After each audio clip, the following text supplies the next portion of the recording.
So here we are again. It's Tuesday. Want to talk about the rubric. Now, this I put on the first day that I posted all the stuff, but probably some of you didn't look at. I want to make sure you know exactly what I'm grading you on. So I'm going to kind of run through it. And hopefully it won't take too long. So pay attention. Um, so the categories that I am grading on, all right, the first thing is the research quality and content. So making sure you're getting good information, all right? And then the second thing is your organization and presentation. You know, does it look nice? Does the backgrounds and everything, make it easy to read, and is it laid out, in a manner that makes sense? All right. The next thing down here, illustrations and graphics. Just how that looks like graphics, but it's graphics, the pictures, whatever you're putting in there, and the accompanying web citations for the illustrations. And then the next thing down here, slide titles. And then which is pretty self-explanatory. Did you put a title on all your slides? And then the citation slide, that is that last slide. That is the one that all by itself, it's worth a lot, just that one slide, basically 20 points. Because if you look at this, that's 1, 2, 3, 4, 5 different categories. Okay. So that's basically 20 points a piece for each one of these things. So if you don't do your citations or don't do a good job on your citations, you could lose 20 points pretty quickly right there. All right, so let's look at the, the point value across the top right there. So if you do everything you're supposed to do and it's done well, then you're going to get all 4 points all the way down, okay? And then which translates into 20 points later. But anyway, we'll worry about that later. But you'll get all the points. Third slide right there, proficient. That means you've got it, but maybe you're missing some little bitty something. All right, maybe one of the sources or one of your some of your facts are kind of lazy, to be honest. All right. 2, needs improvement. That means that maybe your sources were not that great or your research information is not that great. Again, don't be lazy.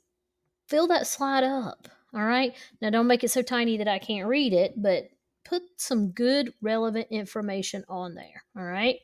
And then over here, the last one, you could get a 0 for something or a 1 if you are really missing a lot of stuff or don't have a reputable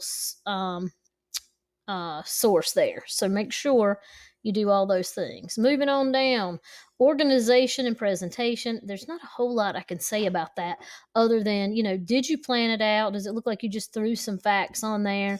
Maybe you didn't even put bullet points or anything on it. Did you do a good job with that? All right. And again, going all the way down, make sure it's in a logical manner. Make sure you follow kind of all my directions on each of those slides. The illustration, the pictures, or whatever you put on each slide, if you don't have a picture there, basically you're losing all the points for this section per slide. All right. And then make sure you get that web citation. All right. And by web citation, I put in there, if you go to any website, for example, if we were looking up dog images, okay, let's say you took the picture of this little doggy right here, put it in your slide, and you use this web citation up here at the top. Okay.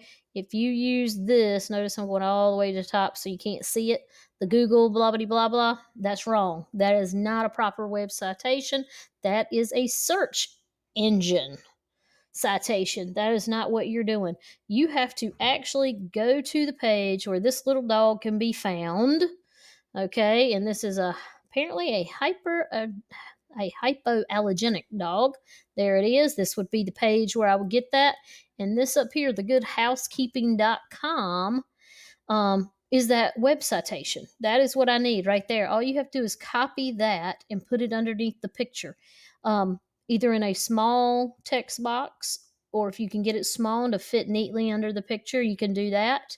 But that is what that's talking about. Make sure you go to an actual web page and get the picture address, okay?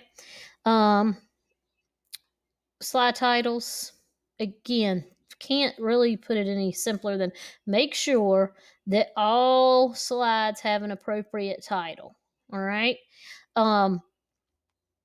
If it's the generals of the North, don't just leave it generals, but generals of the North, or you can call it, General Lee, Super General of the South or something. You can use some leeway with that, but just make sure it has an appropriate title. All right.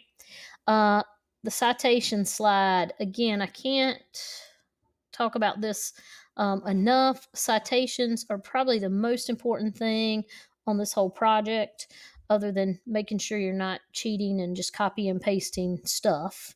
Okay. The only thing you can copy and paste is your citation.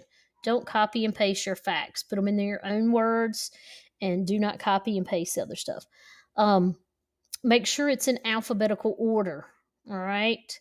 Make sure the citations, if the first one on your list may start with an A, the next one might not, might be a P if it's in, I don't know, Publishers Weekly, something about the Civil War. It doesn't matter as long as they're in alphabetical order all the way down the page.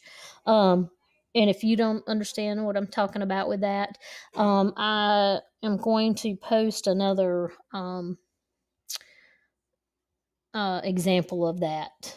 Okay, it'll be on today's page as well, an example of a citation page done correctly.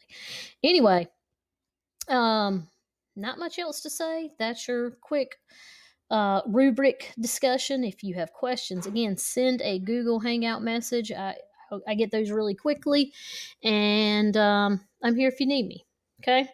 And all right, I guess that's all until tomorrow, unless you send me something. All right. Bye, guys. Have a good day.